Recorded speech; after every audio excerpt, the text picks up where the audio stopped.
Hello there. So what are Doc Ock, Electro, and Green Goblin set to look like in Spider-Man No Way Home? Well, we already know what Doc Ock is going to look like, at least for the most part. We've seen the top half of his costume, as well as his arms in the Spider-Man No Way Home trailer. We saw some of Electro's electricity, so we can assume that he's going to be yellow, and that kind of coincides with some former leaks. But what about the Green Goblin? Well, in this video, I'm going to break down all of their costumes, what they're going to look like, and what the Green Goblin is going to look like in the MCU, William Dafoe's Green Goblin, that is. So let's get into the video. If you enjoy my content, be sure to subscribe, consider liking the video, that helps out the YouTube algorithm. And like I said, let's get into this. The Atomic Theory. Alright guys, now the first thing I want to cover before I even cover the leak that comes from Reddit is these leaked photos of William Dafoe's Green Goblin, Jamie Foxx's Electro, and obviously Doc Ock from the Spider-Man No Way Home movie. Now hopefully this video doesn't get tagged, because this is a reaction to another YouTube video. Okay, so this is fair use. I should be good. Wink wink. But what this shows, let's go back here, is Jamie Foxx's Electro suit. A little bit. I don't know. I'm sure he's going to have an actual official suit, but this is kind of his construction jacket here. And this is kind of what the leak talks about a little bit. Now, I'm hoping he actually gets a real suit and that he doesn't just kind of turn into an electric form and then back into this human form. But I trust Marvel. They've been pretty accurate with the comic, with the suits and the fan service and stuff like that in the last 5 or 6 years. Now, then we get into... Let's go to Doc Ock. There's Doc Ock. Nothing new there. That actually looks like they might be refilming the final scene from Spider-Man 2. I don't even know what's going on there. That looks like the same shot, right? Am I tripping there? And then we have William Dafoe's Green Goblin. Now, this is what's interesting, because I'm going to talk about the leak, but I think this is probably the scene where he goes to talk to Spider-Man in the multiverse prison to kind of convince him to let the other Sinister Six out.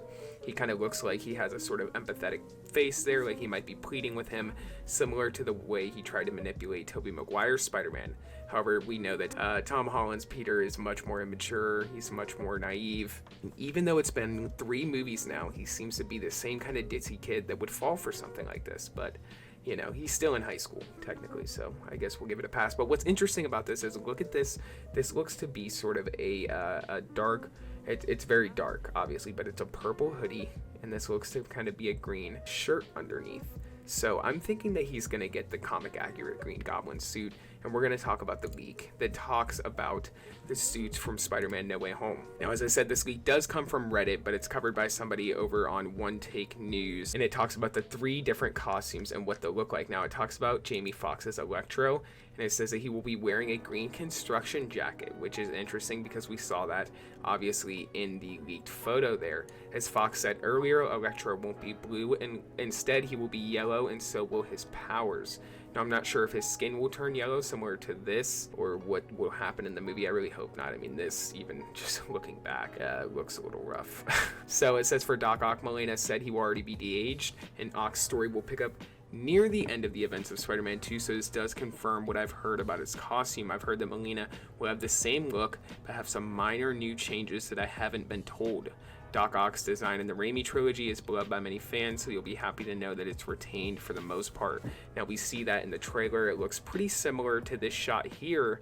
Instead, I would say it's sort of a black overcoat and sort of some smaller glasses and stuff that look a little bit more like something John Lennon would wear, but it's cool nonetheless. It's cool to see. Then we get into the meat and potatoes. This is the costume I'm most excited to see, because they finally have the shot to give him the animatronic, maybe not the animatronic mask, but just a facial prosthetic, and actually have his face showing. I really hope that they don't stick with the armored look for the Green Goblin, but we're going to see what happens in the movie. It says, finally, the Green Goblin. I personally confirm earlier reports that Dafoe is 100% in the film, so hopefully that helps. I've heard that the original suit is going to be changed.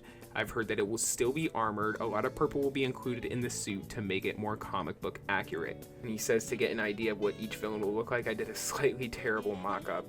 Yeah, this looks pretty bad. But the interesting one here, if we can get it, is Green Goblin. If he looks anything like that in the movie. It's going to be awesome to see. But you guys comment down below. Let me know what you think about the idea of Dafoe having a completely different Goblin suit. It seems to be somewhat controversial. A lot of people really want this nostalgic suit, but I want the opportunity to have something closer to the behind the scenes special effects concept mask that we saw that should have been in the movie but was apparently too scary and William Dafoe didn't want to wear. But yeah, you guys comment down below. Let me know what you think about William Dafoe's Green Goblin suit. Let me know what you think about this leak.